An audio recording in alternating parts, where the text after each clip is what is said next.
नेपालका राजनीतिक दलभित्रको कलहदेखि पुनर्मिलनको पछिल्लो उदाहरण हो बाबुराम र प्रचण्ड।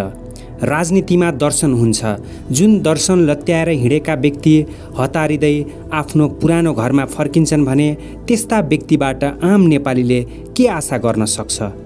साथसाथै मुलुक कता जाँदैछ? राष्ट्रपतिको पछिल्लो कदमदेखि नागरिकताको विषयमा केन्द्रित भएर गहन रूपमा अध्ययन गर्नेछौँ। हामीसँग वरिष्ठ राजनीतिक विश्लेषक तथा वरिष्ठ अधिवक्ता विष्णु भट्टराई हुनुहुन्छ।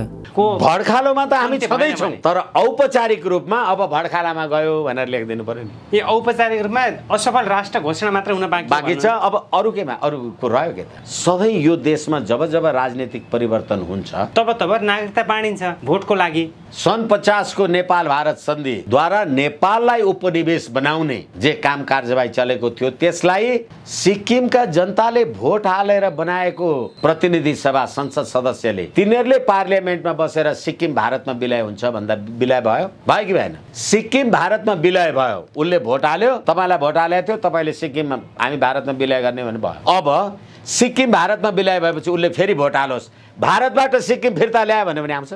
तपाईँ हिजो उताबाट आएर यहाँ बस्नु भएको थियो, तपाईँलाई ऊ गाउँ गाउँमा नागरिकता बाँड्दाखेरि अङ्गीकृत नागरिकता दियो, अनि उसको छोरा जन्मेपछि त त्यो छोरा ऊ त वंशज हो नि, बाउ त नेपालमै थियो, म जन्मेको त नेपालमै हो भन्छ, तर उसको माइती मावली चाहिँ सबै इन्डियामा। नेपाल र भारतको बीचमा द्वन्द्व हुँदाखेरि त्यो प्रधानमन्त्री अथवा राष्ट्रपतिले आफ्नो माइती मावलीको गाउँ हेर्छ कि तिम्रो देश हेर्छ? र हाम्रो जस्तो देशमा राजनीतिक परिवर्तन हुँदा नागरिकताको विषय किन राख्नु? नेपालको राष्ट्र, राष्ट्रियता, राष्ट्रिय एकता, स्वाधीनता, सम्प्रभुतासँग सम्बद्ध रहेको नागरिकता विधेयक प्रतिनिधि सभाका सदस्यले छलफलै गर्न पाएनन्। पास भनेपछि कसको लागि गर्नु? मलाई यो तेरो कुरा सुनेर झनक्क माया लाग्छ भन्छु कि मैले तपाईँलाई खुकुरीले काटेर घाँटी छिनालेर मार्ने। न्यायाधीशले सोध्यो, ए भट्टराईजी तिमीले त त्यसलाई खुकुरीले घाँटी काटेर छिनालेर मारेछौ नि भने। होइन श्रीमान, मैले त खुकुरीले घाँटी मात्रै छिनाल्दिया हो, मर्ने काम ऊ आफैले गर्यो। त्यसरी विधेयक पास हुन्छ?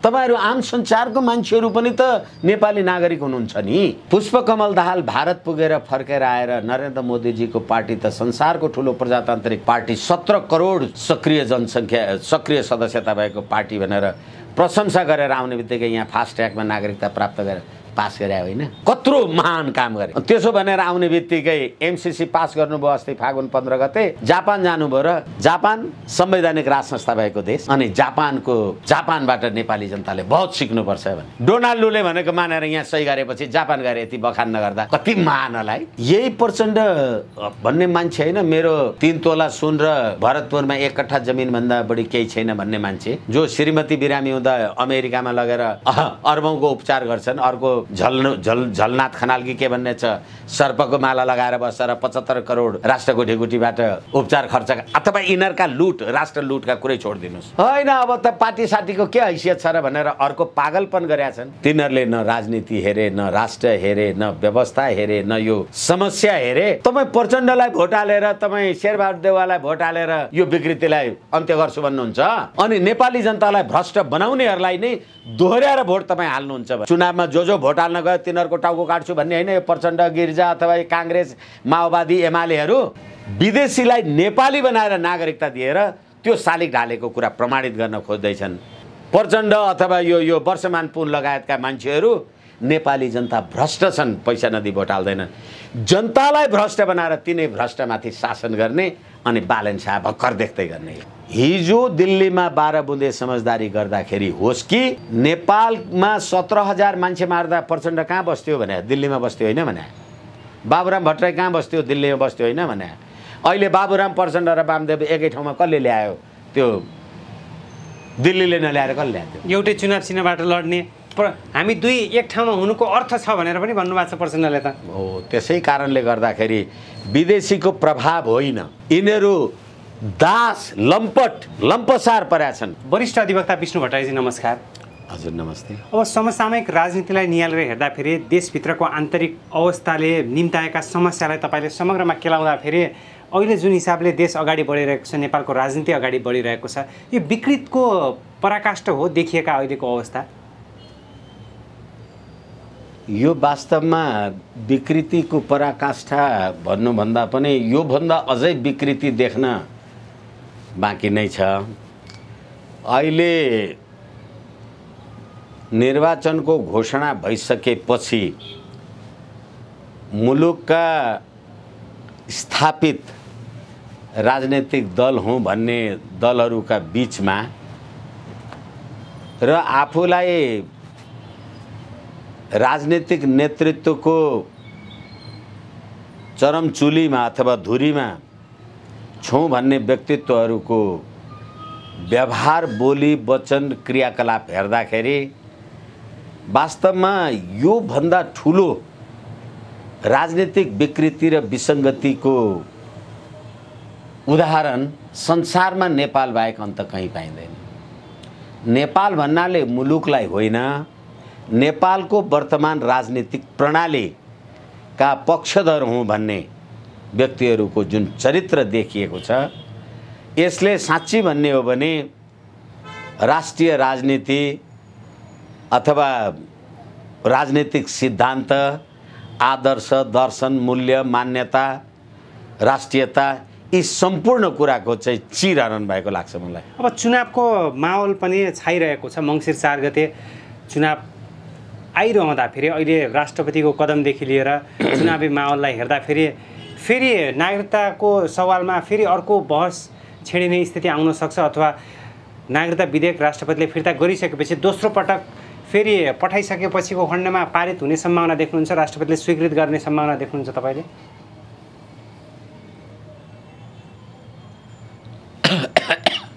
यो गणतान्त्रिक संविधान को धारा 61 ले राष्ट्रपतिको बारेमा व्यवस्था गर्छ र राष्ट्रपतिले राष्ट्रिय एकताको प्रवर्धन गर्नुपर्छ भनेर लेखेको छ र राष्ट्रपतिले यो संविधानको पालन र संरक्षण गर्नुपर्छ पनि भनेको छ। अनि तपाईँ आफै यो संविधान बनाउनुहुन्छ र संविधानको धारा 113 ले राष्ट्रपति समक्ष प्रमाणीकरण गर्न प्रस्तुत गरिएका विधेयकहरू राष्ट्रपतिले 15 दिनभित्र उत्पत्ति भएको सदनमा आफ्नो विचारसहित फिर्ता पठाउन सक्ने व्यवस्था छ। भनेपछि अहिले मैले तपाईलाई जुन संवैधानिक कुरा भने त्यसको बारेमा आम नेपाली जनताको ध्यान आकर्षण होस्, म एरो टिभी मार्फत तपाईहरू मार्फत निवेदन गर्न चाहन्छु। राष्ट्रपतिले राष्ट्रिय एकताको प्रवर्धन गर्छ। राष्ट्रिय एकताको प्रवर्धन गर्नका लागि राष्ट्रपति क्रियाशील हुनुपर्छ कि पर्दैन? तर क्रियाशील त देखिनु भयो नि त उहाँ अहिलेको परिस्थितिमा। त्यसैले म भन्दैछु, तपाईँ मानिस हुनुहुन्छ, तपाईलाई भोक लाग्छ, खाना खानुपर्छ, खानुहुन्छ अथवा जे होला, तर मान्छेको शालिग बनायो भने त त्यसलाई भोक लाग्दैन नि, खाँदैन नि। राष्ट्रपतिलाई तपाईले रबर स्टाम्प भन्नुहुन्छ। अब यही प्रचण्ड, अब यिनै जे छन् यिनीहरूका, अथवा कहिलेकाहीँ केपी ओलीजीसँग जोडेर अनेक र थोक जे भन्ने गर्नुहुन्छ। आफ्नै देशको राष्ट्रपतिलाई, तपाईहरुले बनाउनु भएको गणतन्त्रको राष्ट्रपतिलाई तपाईहरु नै अपमान र बेइज्जत जे गर्नुहुन्छ। त्यसकारण राष्ट्रपतिले संविधानको पालन र संरक्षण, राष्ट्रिय एकताको प्रवर्धन गर्दा संविधानको धारा 113 बमोजिम अधिकार र कर्तव्यको निर्वाह गर्दा त्यसले के अप्ठ्यारो भयो? अब नागरिकताको कुरा मैले त धेरै आम सञ्चारमा भनेको छु, अथवा कति नेपाली जनता समक्ष मेरो कुरा मैले बुझाउन सकेको छु मलाई थाहा छैन। तर म तपाईलाई 3-4 वटा उदाहरण निवेदन गर्न चाहन्छु। अहिले साउन 6 गते प्रतिनिधि सभाबाट पारित गरेर पठाएको भनेको नागरिकता विधेयक मैले किन भनेको भन्ने शब्द प्रयोग गरिराखेको छु भने प्रतिनिधि सभामा 275 सदस्य हुन्छन्। 275 मा 110 जना नेपाली जनताले भोट हालेका मान्छे होइनन्। ती समानुपातिक कि समानुपातिक के भएर आए। अनि प्रतिनिधि सभा नियमावली के हो? तत्काल कायम रहेका सदस्य संख्याको 51% उपस्थित भएपछि संसदको बैठक बस्छ, प्रतिनिधिको बैठक बस्छ, प्रतिनिधि सभाको। अनि प्रतिनिधि सभाको बैठकमा विधेयकहरू कसरी पास हुन्छन्? उपस्थित भएको सदस्य संख्याको 51% ले पास हुन्छ। अब भन्नुहोस् 275 को प्रतिनिधि सभामा 140 जना रहछन् भने 140 जना त बहुमत त पुग्यो, उपस्थिति त पुग्यो। तर अब 140 जनाको 51% भनेको के? 71 जना, 70 दुना 140 हैन। अनि 71 जनाले त्यसलाई प्रमाणीकरण गरे अथवा त्यो विधेयक पास गरे भने त्यो संसदको बहुमत भयो। त्यो हेर्नुस्। अनि नागरिकता जस्तो विधेयक, नागरिकता भनेको म तपाईहरुलाई कसरी निवेदन गर्न सक्छु मलाई थाहा छैन। संप्रभुताको प्रयोग भनेको नै नागरिकता हो। सार्वभौम सत्ता हो नागरिकता। सार्वभौम सत्ता भनेकै नागरिकता हो। र यो नागरिकताको बारेमा सधैँ यो देशमा जब जब राजनीतिक परिवर्तन हुन्छ तब नागरिकता बाँडिन्छ भोटको लागि। अब म तपाईलाई 4 वटा उदाहरण दिउँ। अहिले अथवा तत्काल नेपालको संविधान 2019 जारी हुँदा यसको धारा 7 मा के भनियो भने नेपालमा स्थायी वासस्थान भएको देहाएको प्रत्येक व्यक्ति यो संविधान प्रारम्भ हुँदाका बखत नेपालको नागरिक ठहर्नेछ भन्दै नेपाली नागरिकसँग वैवाहिक सम्बन्ध राख्ने विदेशी नारीले विदेशको नागरिकता त्याग्नुपर्ने व्यवस्था गरिएको पाइन्छ। वैवाहिक सम्बन्ध राख्ने विदेशी महिलाले वैवाहिक सम्बन्ध बिहा गरेर आएको आइमेले होइन, आज बिहा गर्यो भोलि सम्बन्ध विच्छेद पनि त हुन्छ नि। बुझ्नुहुन्छ मेरो कुरा? वैवाहिक सम्बन्ध राख्ने महिलाले भनेर के भन्यो भने यो संविधान प्रारम्भ हुँदाका बखत भनेर 2019 सालमा भनियो। अब फेरि 2019 को संविधान त फेरि आन्दोलन भयो, क्रान्ति भयो, 46 साल 47 साल बने। 47 सालमा फेरि संविधान आयो। त्यसमा फेरि के भनियो? यसको धारा 8 मा नेपालमा स्थायी बसोबास भएका देहाएका व्यक्तिहरू यो संविधान प्रारम्भ हुँदाका बखत नेपालका नागरिक ठहर्ने छन्। नेपाली नागरिकसँग वैवाहिक सम्बन्ध भएकी विदेशी महिलाले विदेशको नागरिकता त्याग्ने। अब अघि के भन्यो? विदेशी वैवाहिक सम्बन्ध कायम राख्ने विदेशी महिला भन्यो। अब यसमा आएर के भन्यो?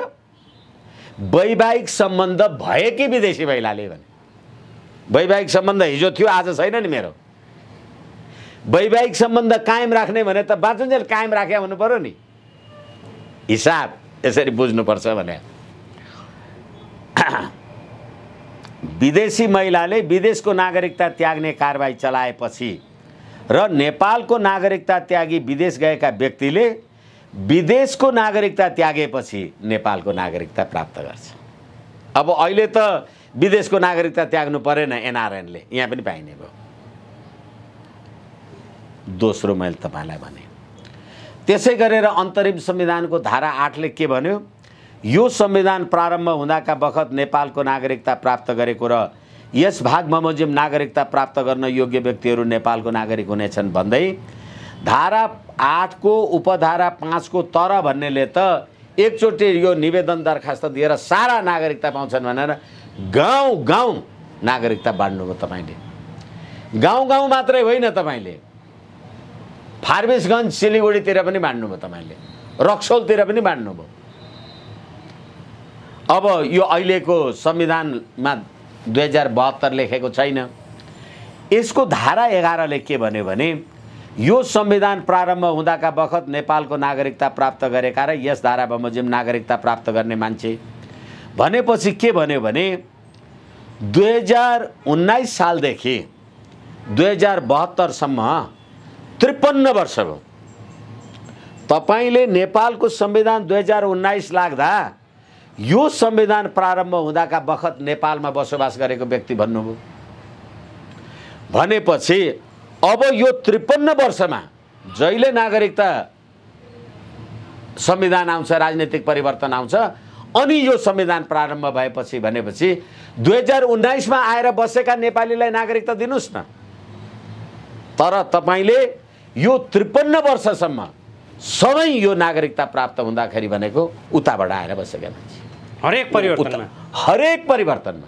अब एकछिनलाई मान्नुहोस्, तपाईको बुवा, हजुरबुवा, जिजुबुवा, च्याप्जुबुवा जोसुकै होस्, नेपाल राष्ट्रको एकीकरण हुँदा तपाई हाम्रा बाबु बाजे पुर्खा जे पुर्खा थिए हामी नेपालमै छौँ। पृथ्वीनारायण शाह आयो होला अथवा बनायो होला, जङ्गबहादुर आयो होला, राणा शासन आयो होला, के भयो होला, हामी त नेपालमै छौँ नि। भने हामी त्यतिखेरैदेखि यो संविधान प्रारम्भ हुँदाका बखतदेखिकै नागरिक। तर तपाईले 2072 सालमा पनि यो संविधान प्रारम्भ हुँदाका बखत भने के भनेको भने आम नेपाली जनताले याद गरून् यो कुरा। अहिले सन् 50 को सन्धि, 1950 को भारत नेपाल मैत्री सन्धि, यसलाई उल्टाउने हो भनेर प्रचण्ड र बाबुरामहरूले 17,000 मान्छे मारे। तर यो व्यवस्था आएपछि तिनीहरू दुईचोटि तीनचोटि पटक पटक प्रधानमन्त्री भए। सन् 50 को सन्धिको बारेमा केही बोले? अब किन मैले यो कुरा राखिराखेको छु? तर चुनावी एजेन्डा त बनाइयो नि त। सन् 1950 सन्धि अब खारिज गरौँ, पुनर्विचार गरौँ भन्ने खालको त नारा लागेकै हो। अब मैले पुनर्विचार भनेको त्यो पाखण्ड हो। फेरि हामी कुरा गरौँला। सन् 50 को नेपाल भारत मैत्री सन्धिको दफा 6 ले के भन्छ भने थाहा छ? भारत र नेपालको छिमेकी मैत्री भावको प्रतीक स्वरूप दुवै सरकारले आफ्ना राज्य क्षेत्रमा रहेका आदर्श सरकारका रैतीलाई आफ्ना मुलुकको औद्योगिक र आर्थिक विकास र त्यस्तो विकास सम्बन्धी रियायत र ठेक्काहरूमा भाग लिनलाई राष्ट्रिय व्यवहार दिन कबुल गर्छ। तपाईले भारतीय व्यापारीहरूलाई नेपालमा राष्ट्रिय व्यवहार गर्नुपर्छ। तपाईले त्यो कबुल गर्छुमा भनेर लेख्नु भएको छ सन् 50 को सन्धिमा। त्यसले नेपालको सम्पूर्ण विकास र ठेक्कामा भारतको मात्रै आर्थिक एकाधिकार हुने हो भनेपछि नेपाललाई आर्थिक उपनिवेश बनाउनु। अब यसको धारा 7 को कुरा हेर्नुस्। नेपाल सरकारले भारतीय राज्य क्षेत्रमा बस्ने सबै भारतीयलाई निवास, सम्पत्तिको भोग, व्यापार वाणिज्यमा भाग लिन, विशेषाधिकार विषयमा नेपाली सरह समान व्यवहार गर्न कबुल गर्छ। तपाईले इन्डियनलाई यहाँ घर, जग्गा, जमिन सम्पूर्ण कुरा गर्न दिनुपर्छ र तपाईले नेपाली भन्दा फरक व्यवहार उसलाई गर्न पाउनुहुन्न भनेर सन् 50 को सन्धि बनाउनु। अब 1,39 करोड भारतको जनसङ्ख्या, नेपालको अहिलेको जनसङ्ख्या 2,93,00,000 चाहन्छन्।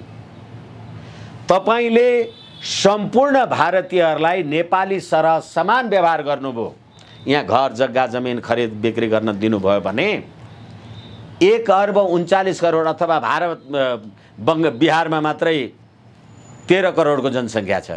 त्यो 13 करोड नेपालमा आयो भने तपाईँ हामी यहाँ काठमाडौँमा घर जग्गा किनेर बस्न पाउँछौँ कि तिनीहरूले घर जग्गा किने हुन्छ र तिनीहरूको घरमा गोठालो बस्छौँ हामी? त्यो कुरालाई राजा महेन्द्रले जानेर 2020 सालमा नागरिकता ऐन ल्याए। होइन, नेपालको नागरिक नभई नेपालमा स्थायी घर, जग्गा, जमिन बसोबास गर्न पाइँदैन। अनि अघि मैले भने 2019 देखि अहिलेसम्मको यो 53 वर्षको अवधिमा र अब 2072 देखि त अहिले 79 भनेपछि 53 र 7 यो 60 वर्षको अवधिमा सधैँ तपाईले नागरिकता यो संविधान प्रारम्भ भएपछि भनेको यो संविधान प्रारम्भ भएर उताबाट आएका मान्छेलाई भनेको थियो। नभए तपाईँ त यही नेपालको हुनुहुन्छ नि प्रारम्भ भएपछि किन चाहिँ। यसकारणले गर्दाखेरि अब तपाईले नेपाली नागरिकता होइन, फेरि पनि म दोहोर्याएर भन्दैछु, तपाईले नेपाली नागरिकता होइन, तपाईले नेपाली बनाउँदै हुनुहुन्छ। मेरो कुरा बुझ्नुहुन्छ?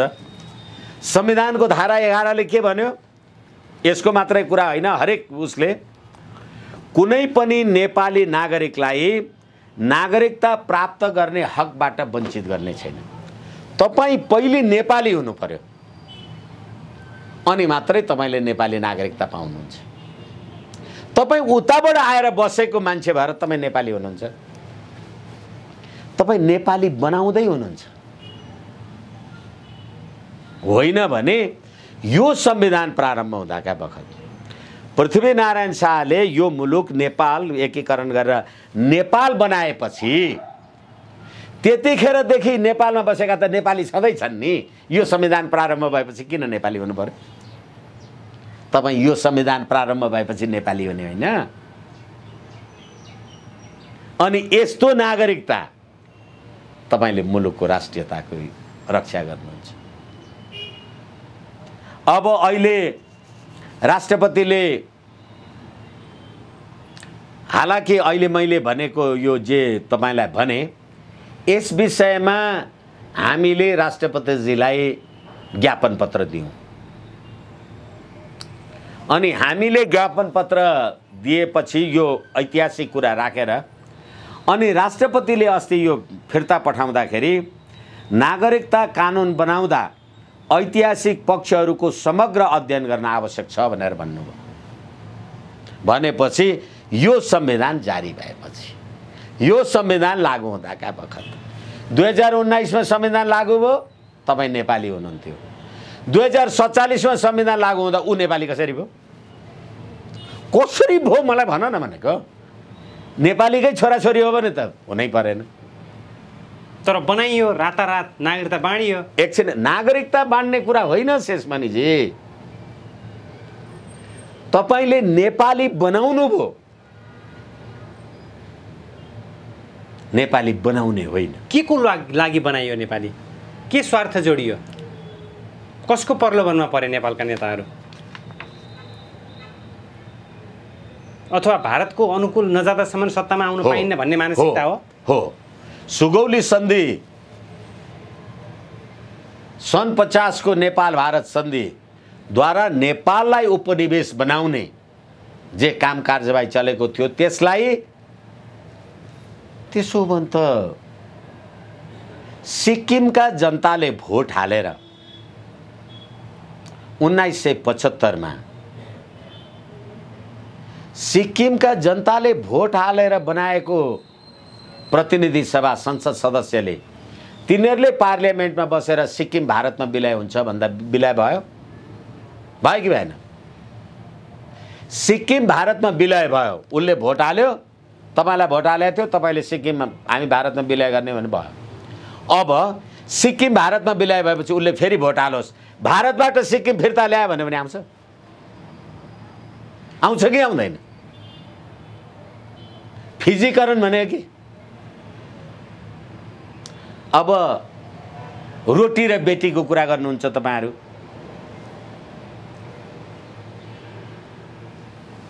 क्यानाडामा बस्ने नागरिक, क्यानेडियन नागरिक र अमेरिकामा बस्ने अमेरिकी नागरिकहरू सीमा पनि जोडिया छ। तिनीहरूको पनि रोटी बेटीको कुरा मिल्छ, तिनीहरू सबै क्रिस्चियन छन्, आउजाउ खानपिन आदि इत्यादि हुन्छ। के क्यानाडाले अमेरिकालाई यतिकै नागरिक दिन्छ त? अनि अमेरिकाले क्यानेडियनलाई दिन्छ त? तपाई के भन्न खोज्दै हुनुहुन्छ यो देशको राष्ट्रियता समाप्त गर्नका लागि? र तपाईले जन्मसिद्ध नागरिक, वंशजको नागरिक, जन्मसिद्ध नागरिक, अङ्गीकृत नागरिक मानार्थ नागरिक भनेर नेपाली जनतालाई टुक्रा टुक्रामा किन विभाजन गर्नु? तपाईँ कसरी जन्मसिद्ध, म कसरी अङ्गीकृत, ऊ कसरी वंशज? किनभने नेपालमा बसेका नेपालीहरू त हामी आदिम कालदेखि वंशजका सन्तति हौँ नि सबै। तपाईँले अङ्गीकृत उताबाट ल्याएकालाई बनाउनु, यताबाट ल्याएकालाई बनाउनु। अनि एकछिनलाई मान्नुहोस्, मसँग एउटा नेपाली नारीले भारतीय नारीले बिहा गर्नुभयो, उहाँ र मेरो बीचको सम्बन्ध के? श्रीमान श्रीमती। अनि श्रीमती भएको कारणले नेपालको कानुन बमोजिम पाउने हक अधिकार आदि इत्यादि जे छ सबै कुरा उहाँलाई प्राप्त हुने। तर उहाँले चाहिँ बिहा गरेको भोलिपल्टै राजनीतिक अधिकार सहितको नागरिकता खोज्ने भएको भयो भने त्यो राजनीति गरेको हो कि बिहा गरे हो? तपाईँलाई भोट हाल्न मैले बोलाएर लिएर आएको होइन भने तपाईलाई राजनीतिक अधिकार बाहेकका सम्पूर्ण अधिकारहरू प्रदान गरिँदाखेरि पनि तपाईलाई राजनीतिक अधिकारै किन चाहिन्छ? किनभने हालाकि यो संविधानको कति कुरा गर्ने पीडा लाग्छ। यो संविधानले के भन्यो भने राष्ट्रपति, प्रधानमन्त्री, प्रधान सेनापति, प्रधान न्यायाधीश वंशजको आधारमा नेपाली नागरिक हुनुपर्छ भने भोलि यो देशको प्रधानमन्त्री भयो भने नेपाल र भारतको बीचमा द्वन्द्व हुँदाखेरि त्यो प्रधानमन्त्री अथवा राष्ट्रपतिले आफ्नो माइती मावलीको गाउँ हेर्छ कि तिम्रो देश हेर्छ? भारतमा सोनिया गान्धीलाई किन प्रधानमन्त्री दिएन? किनभने त्यतिखेर कांग्रेस आइले निर्वाचन जित्दाखेरि पनि तपाईँ भारतीय नागरिक होइन, तपाईँ भारतीय बुहारी हो भने, बाउ हो भने तपाईँ। अनि त्यसैले मनमोहन सिंहलाई प्रधानमन्त्री, ऊ त इटालियन नि, उसको त रक्त वंश आदि इत्यादि उही छ। तर राजीव गान्धीलाई त प्रधानमन्त्री हुन दियो त। यसै कारणले गर्दाखेरि अब भोलि तपाईँ अङ्गीकृत नागरिक, म वंशजको नागरिक, तपाईले भोट त दिन पाउनुहुन्छ। तपाईले भोट दिएर म चाहिँ प्रधानमन्त्री र राष्ट्रपति हुन पाउँछु, तपाईँ आफै चाहिँ किन पाउनुहुन्न? यो तर्क उठ्यो भने के भन्नुहुन्छ? र हाम्रो जस्तो देशमा राजनीतिक परिवर्तन हुँदा नागरिकताको विषय किन राख्नुहुन्छ? अब अर्को इन्ट्रेस्टिङ कुरा सुन्नुहोस्। अस्ति जुन दिन यिनीहरूले 6 गते यो नागरिकता विधेयक पारित गर्यौं भने हा गरेर द्रुत मार्ग भने बुझ्नुहुन्छ? फास्ट ट्र्याकबाट। अब फास्ट ट्र्याक भन्यो भने सबैले बुझ्छ, द्रुत मार्ग भन्यो भने कोही पनि बुझ्दैन। नेपालको राष्ट्र, राष्ट्रियता, राष्ट्रिय एकता, स्वाधीनता, सम्प्रभुतासँग सम्बद्ध रहेको नागरिकता विधेयक प्रतिनिधि सभाका सदस्यले छलफलै गर्न पाएनन्। हा पास भने सिद्धि। कसको लागि गर्नु? र त्यतिखेर यो नागरिकता विधेयकको विरुद्धमा, नागरिकताको सम्बन्धमा 4 दर्जन संशोधन प्रस्ताव थिए र 100 भन्दा बढी प्रस्ताव थिए। 4 दर्जन संसद सदस्यले संशोधनको प्रस्ताव राखेका थिए। किन छलफल गर्नु भएन? त्यसो भए अहिले राष्ट्रपतिले रोक्दैमा समस्याको समाधान हुन्छ र संविधानले दिएको सुविधा प्रयोग गरेर दोस्रो पटक राष्ट्रपति समक्ष पेश हुँदा त उनले बाध्य होली नि त। फेरि त्यो बेला के हुन्छ? अब यो खारेज त भएको होइन, यसले गति कस्तो लिन्छ? यो कहिलेकाहीँ म अरू उसहरूलाई कुरा गर्दाखेरि भन्ने गर्छु कि क्षमा चाहौँ, मलाई यो तेरो कुरा सुनेर झनक्क माया लाग्छ भन्छु कि म। तपाईँहरूको कुरा सुनेर नि मलाई त्यस्तै लाग्छ। यो राष्ट्रपतिले कानुन बमोजिमको, संविधान बमोजिमको दायित्व गर्ने नगर्ने आफ्नो ठाउँमा छ। मैले तपाईलाई विनम्रताका साथ के भनिराखेको छु भने तपाईले मतदान गरेर पठाएको तपाईको प्रतिनिधि सभाका 175 सदस्यमध्ये 110 जना तपाईँले भोटै हाले मान्छे होइन, समानुपातिक कि समानुपातिकहरू। अब त्यसै गरेर तपाईँले 165 जनालाई भोट हाल्नु भएको छ। 165 जनालाई भोट हाल्दाखेरि पनि ती कुन कुन पार्टीमा छन् त्यो आफ्नो ठाउँमा छ, तर तिनीहरूले पनि जसले संसदले नेपालको सम्प्रभुताको प्रयोग गर्छ भनेर हामीले भोट दिएर पठायौँ, ती संसद सदस्यले छलफल पनि नगरिकन तपाईले जहीँ पठाउनुस् न, पास गर्नुस् नगर छोड्नुस्, त्यसले नेपाली जनताको राजकीय सत्तालाई प्रतिनिधित्व गर्छ, त्यसले नेपालको राष्ट्रियतालाई प्रतिनिधित्व गर्छ। तपाई कानुनमा लेख्नुस् कि नलेख्नुस्, एकछिनलाई मान्नुस्, मैले तपाईलाई खुकुरीले काटेर घाँटी छिनालेर मार्ने, न्यायाधीशले सोध्यो, ए भट्टराजी तिमीले त त्यसलाई खुकुरीले घाँटी काटेर छिनालेर मारेछौ नि भने। होइन श्रीमान, मैले त खुकुरीले घाँटी मात्रै छिनाल्दिया हो, मर्ने काम ऊ आफैले गर्यो। तरिका हुन्छ, यो संसद हो, त्यसरी विधेयक पास हुन्छ। तपाईहरु आम संचारको मान्छेहरु पनि त नेपाली नागरिक हुनुहुन्छ नि। त्यसो भए राष्ट्रपतिको राजीनामा मागिएको छ, महाअभियोगको कुरा आइराछ, सम्भावना देख्नुहुन्छ तपाई? लगाउनुस् न, किनभनेदेखि राष्ट्रपतिजीले के भन्नुभएको छ भने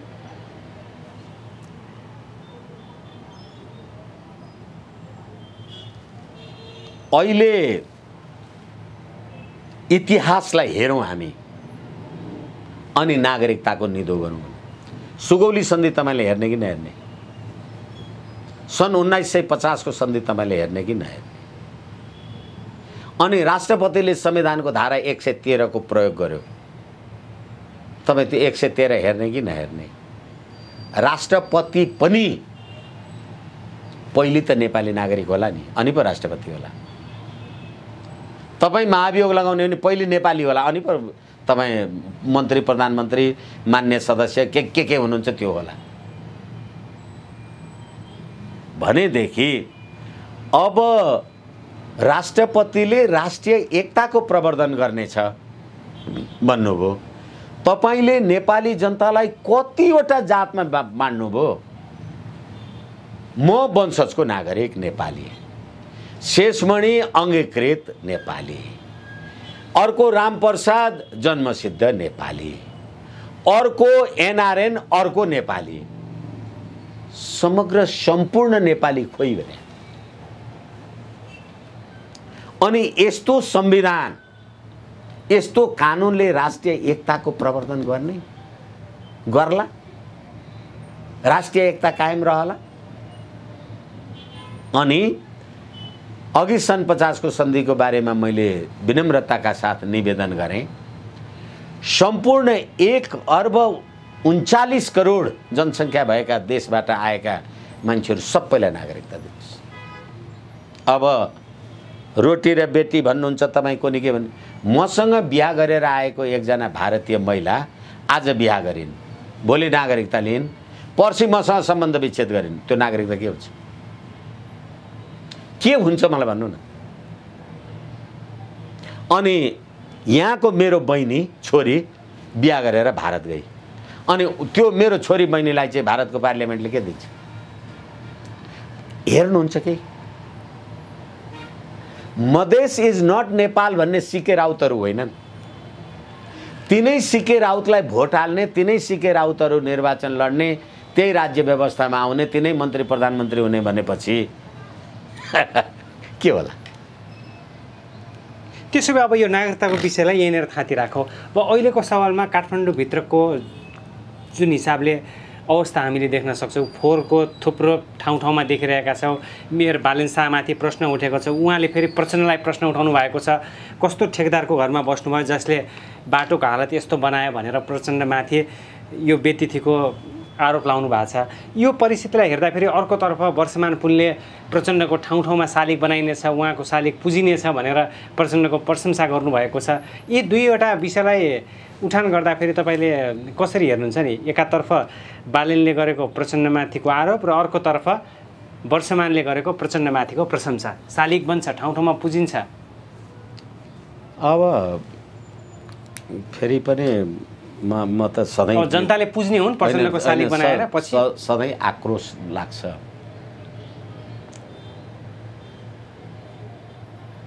30 गते एउटा कुनै सार्वजनिक कार्यक्रममा म त उहाँहरूलाई त्यो आदरको शब्द प्रयोग गर्न पनि सायद हाम्रो संस्कारको अपमान हुन्छ कि जस्तो लाग्छ। यो वर्षमान पुन भन्नेले के भन्यो थाहा छ? आम सञ्चारमा मैले हेरे हो, अखबारमा, नेपाली जनता नै भ्रष्ट छन्, जो पैसा नदिकन भोट हाल्दैनन्, अनि नेता कसरी भ्रष्ट हुन्छ? छन् यो देशमा नेपाली छन्, कोही छन्? सम्पूर्ण नेपाली जनतालाई भ्रष्ट भनेर अनि पैसा नदिकन भोट हाल्दैनन् भने ती नेपाली जनतालाई भ्रष्ट बनाउन तिमीले पैसा दिएको रहेछ नि। भ्रष्ट बनाउनेलाई चाहिँ के कारबाही हो? अनि त्यही भ्रष्टले अर्को भ्रष्टको शालिग बनाउने कुरा गर्छ। यो वास्तवमा यो छलफल गर्नु पनि मलाई त घृणा लाग्छ। हैन, उहाँले प्रचण्डले एउटा नयाँ युगको सुरु गरेकै कारण उहाँलाई प्रशंसा गर्नुभएको हुन सक्छ। तपाईले गणतन्त्र ल्याउन प्रचण्डको भूमिका छ। होइन, तपाईले सधैँ नयाँ युग सुरु गर्नुभएको छ। भर्खरै हामीले नागरिकता विधेयक कुरा गऱ्यौँ। 4 वर्ष 5 वर्षदेखि पार्लियामेन्टमा विचाराधीन रहेको नागरिकता विधेयकलाई राज संस्थावादी भएको देशबाट गणतन्त्रवादीले सिक्छौ यार, के सिक्छौ तिमी? अनि किन जापान जानुभयो? एमसीसीमा सही गर्नुभएको छ। जापान त इन्डो पेसिफिक स्ट्राटेजी आइपिएसको त अभिन्न अङ्ग हो। डोनाल्ड लूले भनेको मानेर यहाँ सही गरेपछि जापान गए यति बखान नगर्दा कति मानलाई लज्जा सीमा। अनि ठाउँ ठाउँमा तपाईँले शालिग बनाउनुहुन्छ। अब यो दरमियानमा स्वतन्त्र बालन शाहजीले पनि यो गर्नुहुन्छ त्यो गर्नुहुन्छ। सम्पूर्ण अपराधीहरूको साम्राज्यमा बसेर तपाईले सदाचारको साम्राज्य ल्याउँछु भन्ने तपाईको सपना कस्तो थियो बालन शाहजी?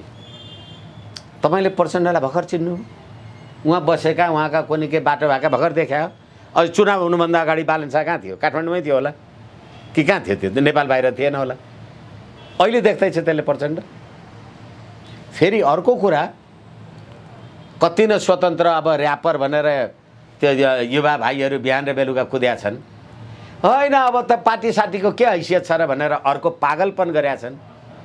तपाईलाई भोट दियो, 60,000 भोट दिएर तपाईँ जित्नुभयो। आहा, स्वतन्त्रले जित्यो, कोनी कति महान। सुनिता डङ्गोल नेकपा एमालेको 66,000 भोट दियो। कसलाई? पार्टीलाई दियो कि स्वतन्त्रलाई दियो भोट? त्यही युवा होइन? ती युवा तिनीहरूले न राजनीति हेरे, न राष्ट्र हेरे, न व्यवस्था हेरे, न यो समस्या हेरे। खाली युवा, सौन्दर्यता, प्रतियोगिता, र्याप, पृथ्वीनारायण शाहको शालिग ढालेर प्रकाश दाहालको शालिग बनाउने अनि अर्को र्यापरको शालिग बनाउने देशमा अब बालनले प्रचण्डलाई लेख्नु के अर्थ छ? त्यो औचित्य छैन भन्दै हुनुहुन्छ। औचित्य छैन भन्दै हुनुहुन्छ। के औचित्य छ? तपाईले दलहरूको व्यतित्व त हामीले देख्यौँ नि त। 10औं वर्षदेखि दलले काठमाडौँलाई कस्तो बनाए। तपाईले दलको जम्मा 3 महिना पनि भएको छैन नि। त्यस्तो कुरा नगरौँ। तपाईले दलको व्यतिथि देख्नुभयो। अब काठमाडौँमा देखे भने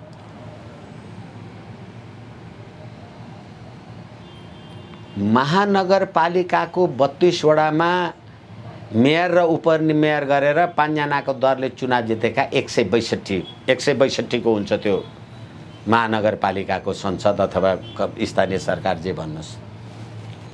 162 जनामा 161 जना त सबै पार्टीकाले चुनाव जिते। सुनिता डङ्गोल लगायत एमाले, कांग्रेस, माओवादीकै वडा सदस्य, घोडा सदस्य, अध्यक्ष के भएका तिनीहरूले जिते। एउटा बालन शाहले चुनाव जित्ने बित्तिकै दलहरूको वितृष्णा, दलहरूप्रतिको वितृष्णा हो कि स्वीकृति हो? वितृष्णा हो भने 161 जना दलका मान्छेले चुनाव जितेका छन्, तिमी एउटा जितिरहेछौ। स्वीकृति भन्ने हो भनेदेखि अब अहिले त होइन राजनीतिक दलहरूको व्यथिति भने लाइन लागेर राजनीतिक दललाई भोट हाल्नुहुन्छ अनि आएर क्यामेरामा फोटो खिच्दा यी राजनीतिक दलहरू काम लाग्दैनन् भन्नुहुन्छ। त्यसैले मैले भन्छु एउटा कुनै युवा भाइ दिनभरि पण्डितजीहरूको आख्यान व्याख्यान महाभारत अथवा कथा पुराण वाचन सुन्छ, कृष्ण लीला कोनिके सुन्छ, अनि त्यहाँबाट राति भट्टी पसलमा जान्छ र आहा आज दिनभरि क्या राम्रो प्रवचन सुनियो भनेर त्यो भट्टी पसलमा यौन धन्दा गर्नेसँग संलग्न पनि हुन्छ, दबादारू पनि खाएर बसेको हुन्छ। त्यसले राम्रो कृष्ण गीता पढेर अब के अर्थ छ? त्यही होइन यो? भर्खर देख्दै हुनुहुन्छ बालनजी प्रचण्डका गाड गएको छन्, बाटो कस्तो कस्तो छ, टिस लाग्छ। त्यसो भए अबको बाटो के त? अब निकासको कुरा गरौँ हामी। समस्याको चाङ मात्र थुपारेर हुँदैन। एकछिन हामीले समस्याको चाङ हामीले थुपारे पनि होइन, हामीले त भएको कुराको टिप्पणी मात्रै गरे हो। जसरी तपाईहरुले बारम्बार होइन अब जनताले कोनी के गरेछ, जनतालाई आवश्यक छ र यो विकृति विसंगति हो, यसलाई अन्त्य गर्नुपर्छ भन्यो भने यो विकृति र विसंगति ल्याउने त दिल्लीको 12 बुँदे समझदारी र त्यसका प्रणेत, त्यसका वाहकहरू, त्यसका ढोकेहरू। तपाईँ प्रचण्डलाई भोट हालेर, तपाईँ शेरबहादुर देउवालाई भोट हालेर यो विकृतिलाई अन्त्य गर्छु भन्नुहुन्छ? तपाईँ नै होइन महिला, माओवादी जनयुद्धमा हामीलाई बलात्कार गरियो, त्यसकारणले यो के अरे बलात्कारको हदम्याद निकाल्नुपर्छ अनि कहिले भन्नुभयो?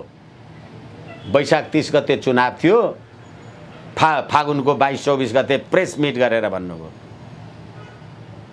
अनि त्यतिखेरै नेपालमा 94% ओमकार परिवार बस्छन् भनेर, अथवा भन्नुस् न त्यो विजय चौथाईवाला लगायतका रक्षाबन्धन मान्ने काम पनि त्यही समयमा गर्नुभयो। अनि बलात्कारको हदम्याद घटाऊ, बलात्कारमा हदम्याद नलाग्ने गर भनेर पनि तपाईले भन्नुभयो। तर वैशाख 30 गते भएको चुनावमा कतिवटा माओवादीलाई भोट हाल्नु? प्रेस मिट गर्ने, कुरा गर्ने, गफ गर्ने, त्यति मात्रै होइन। मोरङमा 31,000 मत ल्याउने मान्छेले उपमेयरको चुनाव जित्यो, 33,000 मत बदर हो। अब यो राज्य प्रणाली तपाईले भने जस्तो समस्याको चाङ्गन सुधार गर्ने हो भनेदेखि दिल्लीको 12 बुँदे समझदारीद्वारा नेपालको अहिले हामीले नागरिकताको बारेमा पनि धेरै कुरा गऱ्यौँ, राष्ट्रिय एकता, अखण्डता, स्वाधीनता आदि इत्यादि, सामन्त गोयल लगायतका एमसीसी लगायतका कुराहरू जे यो भ्रष्ट नेपाली जनता भ्रष्ट छन् भन्नेहरूलाई भोट हालेर अनि नेपाली जनतालाई भ्रष्ट बनाउनेहरूलाई नै दोहोर्याएर भोट तपाईँ हाल्नुहुन्छ भने समाधान जनताले आफै दिनु परेन? त्यसो भए आगामी चुनावमा पनि जनताले यी दललाई नै भोट हालेको खण्डमा आगामी दिनहरू कस्तो देख्नुहुन्छ? हालेको खण्डमा होइन, अन्त कहाँ हाल्ने? एकछिनलाई मान्नुहोस्, हाल्ने ठाउँ छैन। हालेन रे भोट के हुन्छ? त्यतिखेर राजा ज्ञानेन्द्रले स्थानीय निकायको चुनाव गर्छु भन्दाखेरि होइन यो निरङ्कुश हो, यो राजाले आफूलाई सत्ता उलाउनु लागि चुनावमा जो भोट हाल्न गयो तिनीहरूको टाउको काट्छु भन्ने होइन। यो प्रचण्ड, गिरिजा अथवा काङ्ग्रेस, माओवादी, एमालेहरू त्यतिखेर चाहिँ नेपाली जनताले भोट हाल्दा त्यो निरङ्कुश हुने अनि यिनीहरूलाई भोट दिँदा चाहिँ त्यो लोकतन्त्र हुने, यही होइन? यसै कारणले गर्दा नेपाली जनताले भोट हाल्नु भएन, हाल्दैन भोट। राइट टु रिजेक्ट भन्नुहुन्छ तपाईँ? एकछिनलाई मान्नुहोस् न, तपाईँ यहाँ भित्र पस्न पाउनुहुन्छ भने तपाईँ यहाँबाट निस्किन पाउनुहुन्न। तपाईँ यहाँ म कहाँ आउनुहोस् अथवा म आएँ भनेर आउनुभयो भने म गएँ भनेर जानुभयो, के हुन्छ? मलाई मतदान गर्नु छैन। फेरि त्यसो भए नेपाली जनता मतदानमा सहभागी नै नहौ भन्नुहुन्छ तपाईँ? हो, यो प्रणाली तपाईँ घरमा स्याल पाल्नु भएको छ, त्यो स्याललाई कुखुरा काटेर खुवाउनुहुन्छ अनि त्यसको सङ्गतमा बस्नुहुन्छ अनि तपाईँ सिंह गर्जेको जस्तो आवाज खोज्नुहुन्छ, कसरी मिल्छ? के ल्याउनु भयो यो प्रणाली?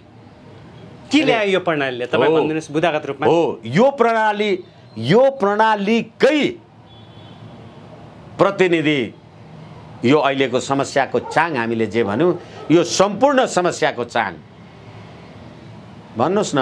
चाहे त्यो वैदेशिक हस्तक्षेप अमेरिकामा अब्राहम लिङ्कन पछाडि 1779 भन्नुहोस् न देखि आजसम्म सयौं मान्छे राष्ट्रपति भयो होला नि, मन्त्री सन्त्री आदि इत्यादि भयो होला।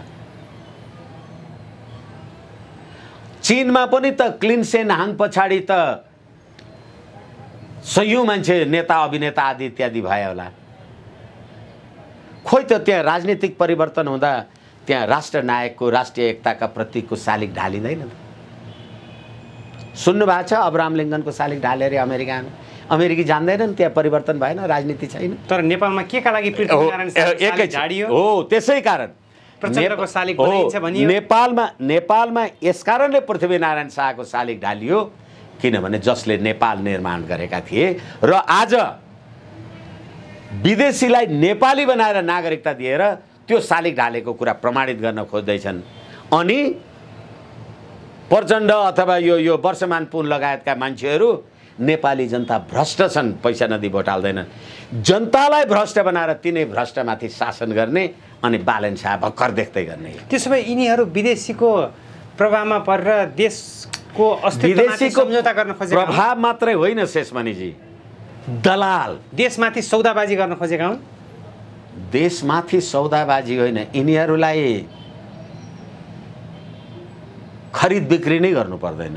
अस्ति मलाई लाग्छ तपाईहरुसँग कुरा गरिसकेका छौं, पुष्पकमलजी भारत जाँदा भारतका परराष्ट्र मन्त्री शिवशंकर के तिनी पनि प्रचण्डलाई भेट्न आएनन्। नरेन्द्र मोदीजीको अजित डोभाल पनि भेट्न आएनन्। प्रचण्ड आफै घर घर डेरा गएर तिनीहरूलाई भेटेर नमस्ते गरेर आए। अनि नरेन्द्र मोदीजीले नभेटेकोमा यहाँ नेपालमा ठुलो टीका टिप्पणी भयो। अनि मैले भने मलाई लाग्छ मैले तपाईहरुसँगै भनेको छु, म तपाईलाई अथवा तपाईको घरमा तपाईको टोलमा तपाईको आँगनमा म पुगेको थिएँ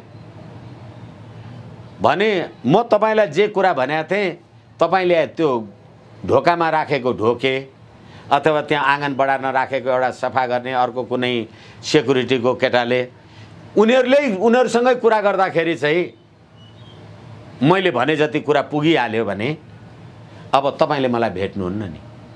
जब नोकरसँग भेटेरै कुरा पुगिगयो मालिकले त प्रचण्डलाई किन भेट्छ?